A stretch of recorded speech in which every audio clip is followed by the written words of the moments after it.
স্যারের ক্লাসে তোমাদের সবাইকে স্বাগত। আজ আমি আলোচনা করব একাদশ শ্রেণীর বার্ষিক পরীক্ষার ভূগোল বিষয়ের যে পরীক্ষা হয়েছে সেই পরীক্ষার প্রশ্নগুলোর সমাধান এবং উচ্চ মাধ্যমিক পরীক্ষা গতকাল শেষ হয়েছে।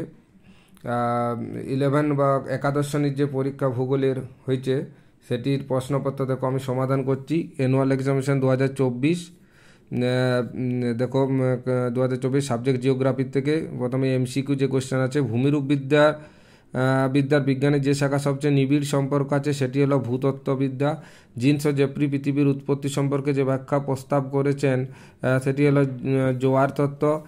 মহাসাগরের ভূত্বক গঠনকারী প্রধান শিলা হলো ব্যাসাল্ট। আইসোস্টিক শব্দটি প্রথম ব্যবহার করেন যিনি ডাটন।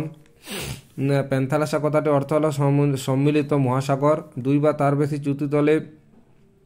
তুতিতলে অবনমিত মধ্যবর্তী অবনমিত ভূখণ্ডের নাম হলো গ্রস্ত উপত্যকা। মহিষমনের গড় গভীরতা 150 মিটার। সমুদ্র জলের ঘনত্বের তারতম্যের প্রধান কারণ হলো সমুদ্র জলের লবণতা। পৃথিবীর সর্বাপেক্ষা লবণাক্ত জলের হ্রদের নাম হচ্ছে মরুসাগর। ইকোসিস্টেম শব্দটি প্রথম ব্যবহার করেন জি ট্যান্সলে। এমসিকিউ আবার আছে প্রবাহমান জল যে বাস্তুতন্ত্রের উদাহরণ সে হচ্ছে ল্যান্টিক। প্রথম শ্রেণীর খাদকের উদাহরণ হল সবুজ উদ্ভিদ। একটি নিরপেক্ষ বস্তুর উদাহরণ হল পারমাণবিক বর্জ্য। দক্ষিণ আমেরিকার নাতিশীতোষ্ণ তৃণভূমিকে বলা হচ্ছে পম্পাস। একটি অ্যানাড্রোমাস মাছের উদাহরণ হচ্ছে ইলিশ। পৃথিবীর বৃহত্তম ম্যানগ্রোভ অরণ্য হচ্ছে সুন্দরবন। জলবিদ্যুৎ একটি হচ্ছে প্রবাহমান সম্পদ। গ্রাঞ্চক হল একটি তৃণভূমি। আর্সেনিক দূষণের আশঙ্কা বেশি থাকে যে জলসেচ ব্যবস্থায় সেটি হলো নলকূপ। আর্সেনিক দূষণ থাকে নলকূপের মাধ্যমে বেশি দেখা যায়। তামার একটি আকরিক হচ্ছে এজুরাইট। 3R হলো এখানে 3R রিডিউস, রিসিউ, রিসাইকেল, রিফর্ম। এখানে 1, 2, 3 অর্থাৎ রিডিউস, রিইউজ এবং রিসাইকেল এই অ্যান্সারটি হবে।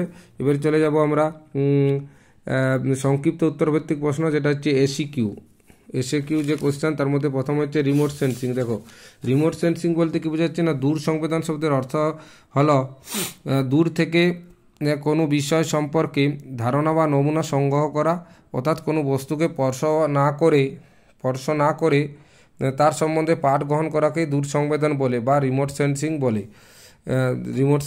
2 নম্বর হচ্ছে নীহারিকা বলতে কি বুঝো। নীহারিকা বলতে বোঝো মহাকাশে আদি বস্তুকণা সৃষ্টির সময় থেকে একটি উত্তপ্ত গ্যাসীয় পিণ্ড যা আবর্তনশীল তাকে নীহারিকা বলে।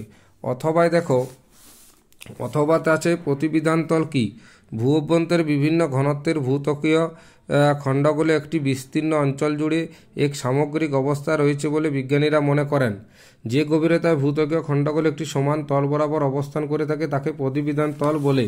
নেক্সট হচ্ছে ইউস্ট্যাটিক সঞ্চালন কি, বিশ্বব্যাপী সমুদ্রের জলধারণ ক্ষমতার হ্রাস বৃদ্ধির ফলে সমুদ্রপৃষ্ঠের উত্থান বা পতনের পরিবর্তনকে ইউস্ট্যাটিক সঞ্চালন বলে। অথবার মধ্যে একটি কোশ্চেন আছে, গিরিজনী আলোড়নের প্রভাবে কি গঠিত হয়, অর্থাৎ এখানে ভঙ্গিল পর্বত বা পর্বত গঠিত হয়। ডাইক কাকে বলে। ডাইক হচ্ছে শিলাস্তরের অসমান্তরালে অবস্থিত নল বা চঙের মতো উলম্ব আগ্নেয় উদ্ভিদকে ডাইক বলা হচ্ছে। ক্যালডেরা কি, অথবা আছে ক্যালডেরা কি, জ্বালামুখ অপেক্ষা বড় খাড়া পাড়ওয়ালা বিশাল গহ্বর তৈরি হয় তাকে ক্যালডেরা বলে, অর্থাৎ জ্বালামুখ অপেক্ষা অনেক বড়।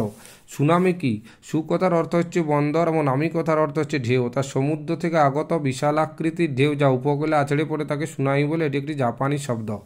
এবার অথবাতে আছে দেখো মার্স্কেল স্কেল কী হয়, মানে মার্স্কেল স্কেলে ভূমিকম্পের মাত্রা নির্ণয় করা একটি স্কেল, এটা হচ্ছে মার্স্কেল স্কেল।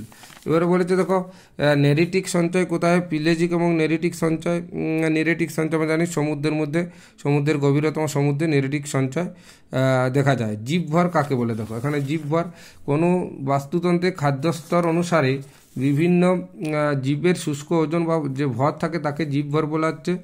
অথবা আছে 10% সূত্র, খাদ্য শৃঙ্খলের প্রতিটি স্তরে 10% শক্তি পরবর্তী পুষ্টি স্তরে দেহ গঠনের কাজে ব্যবহৃত হয়। লিন্ডেম্যান 1942 সালে 10% সূত্র ব্যাখ্যা করেন। এবারে চলে আসবো জাতীয় সম্পদ কি। তারপরে চলে আসবো জাতীয় সম্পদ বলতে বোঝাচ্ছে যে সকল সম্পদ ব্যক্তিগত নয় সারা দেশের জাতীয় সম্পদ তাকে জাতীয় সম্পদ বলে, যেমন ভারতের খনিজ সম্পদ, ভারতীয় রেল। হাসপাতাল একটি কি সম্পদ, একটি হচ্ছে সামাজিক সামাজিক সম্পদ হাসপাতাল। পৃথিবীর বৃহত্তম সরলবর্গীয়, এখানে চলে আসবো, পৃথিবীর বৃহত্তম সরলবর্গীয় অরণ্যের নাম হচ্ছে তৈগা। চিরগোধূলি অঞ্চল বলতে কাকে বলা হচ্ছে না নিরক্ষের চিরসবুজ অরণ্যকে। কৃষি বন সৃজন কাকে বলে না কৃষক নিজের উদ্দেশ্যে কোনো পতিত জমিতে মানে কিছু গাছ ইত্যাদি লাগিয়ে যখন সামগ্রিক উন্নয়ন সাধিত করে তখন তাকে কৃষি বনসৃজন বলা হয়। মৎস্য শিকার কোন শ্রেণীর অর্থনৈতিক কাজ? এটা হচ্ছে প্রাথমিক। গৈচ্য কাদের বলা হয় না গৈচ্যকটা হচ্ছে যাযাবর ভিত্তিক অধিবাসী যারা পশুপালন এবং তৃণভূমিতে পশুর পাল নিয়ে এক জায়গা থেকে অন্য জায়গায় ঘুরে বেড়ায় এক প্রকারের অধিবাসী। দোয়াব কি? দুটি নদীর মধ্যবর্তী অঞ্চলকে দোয়াব বলে। এবার চলে আসবো আর্টেজীয় কূপ কি? দেখো, ভাঁজের অর্ধভঙ্গ অংশে দুটি অপ্রবশ্য শিলাস্তরের মাঝে একটি প্রবশ্য শিলাস্তর অবস্থান করলে জল পাম্প ছাড়াই স্বতঃস্ফূর্তভাবে ফোয়ারার মতো ভূপৃষ্ঠে বেরিয়ে আসে, তাকে আর্টেজীয় কূপ বলে। নেক্সট চলে আসবো এনটিপিসির পুরো অর্থ কি? এনটিপিসি হচ্ছে national thermal power corporation. National thermal power corporation. লৌহর আকরিকগুলোর নাম কি না ম্যাগনেটাইট, হেমাটাইট, লিমোনাইট, সিডেরাইট এবং bog iron. Magnetite, hematite, limonite, siderite এবং বগ আয়রন। এই কোশ্চেনগুলো একটু তোমরা সবাই মিলিয়ে নিবে। এটি ক্লাস 11-এর অর্থাৎ একাদশ শ্রেণীর বার্ষিক পরীক্ষার প্রশ্ন। এটা আমি সমাধান করলাম। ভিডিওটি ভালো লেগে থাকলে অবশ্যই চ্যানেলটিকে সাবস্ক্রাইব করে দেবে, আমার ইউটিউব চ্যানেলটিকে।